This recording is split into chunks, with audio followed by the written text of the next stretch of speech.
Despite being developmentally disabled, Ernie Hernandez held down a job with a community cleanup crew.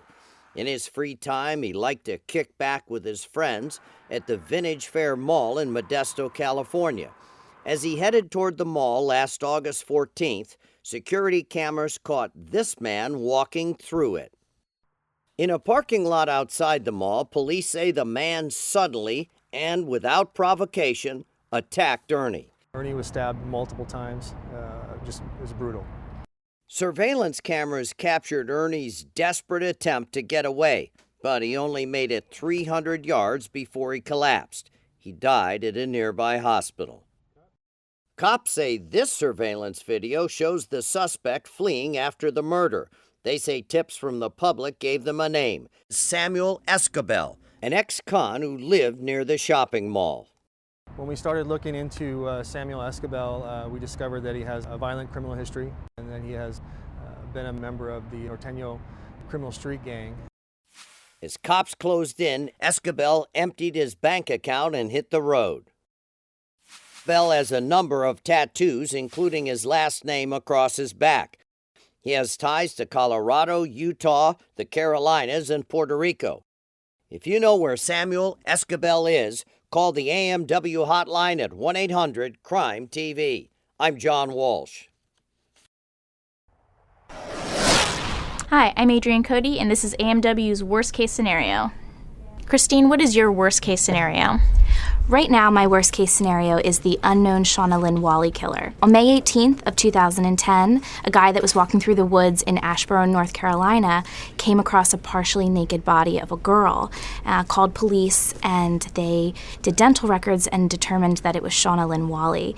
And they say that she was sexually assaulted and then strangled by the sleeves of a sweatshirt jacket. Well, what are some of the clues police do have to work with right now? Unfortunately, she had been in the woods for about a week when they found her, so there's no DNA and there's very little to go off of. What they do know is that the woods she was found in Asheboro, are actually a little bit seedy, and it's a drug crowd that tends to hang out there, so there may be the same group of people that keeps coming back. So hopefully somebody there saw something or knows something. What makes this your worst case scenario? It hits a little close to home for me because she's only a year younger than I am. She had a 5-year-old daughter who's now going to grow up without a mother. And she's also from a small town. And fortunately, if this person is also in that small town, they could be lurking right around the corner and nobody knows it. So it's important that they get picked up. Well, check out all the photos of Shauna and where she was found on AMW.com. And please call us if you have any information. Check back next week for another edition of Worst Case Scenario.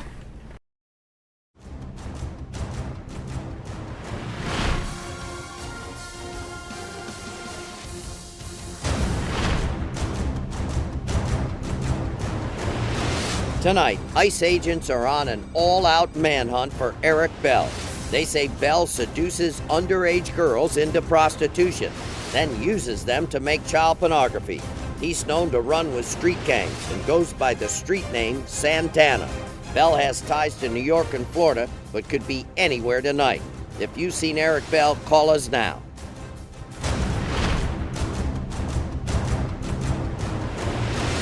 A worldwide manhunt is underway tonight for Michael Blasingame. Interpol has issued a red notice for his arrest. He's on the run from Plano, Texas, after cops say he violated a custody agreement and took off with his 18-month-old son, Etan. Blasingame has a Star of David tattooed on his right shoulder. He could be hiding in Southeast Asia. Call us if you know where he is.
So I'm doing a story about a fugitive named Rowdy Offield. He's a modern-day outlaw. He served time in Louisiana for hitting up a cocktail lounge in a robbery. Cops say he's a bandit. He robs check casting facilities. He's out on the lam right now. So what we decided to do is to posse up the U.S. Marshals and about 4 of the different jurisdictions locally around the areas from Louisiana to Oklahoma to Missouri and Arkansas to bring them together and shoot a modern-day outlaw story. It's going to be on in June, so stay tuned.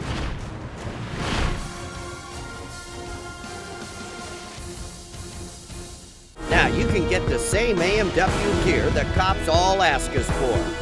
AMW ball caps, AMW shirts, AMW mugs, and much more. Just go to our website, AMW.com. Click on AMW gear. Soon, you'll be making a difference with style.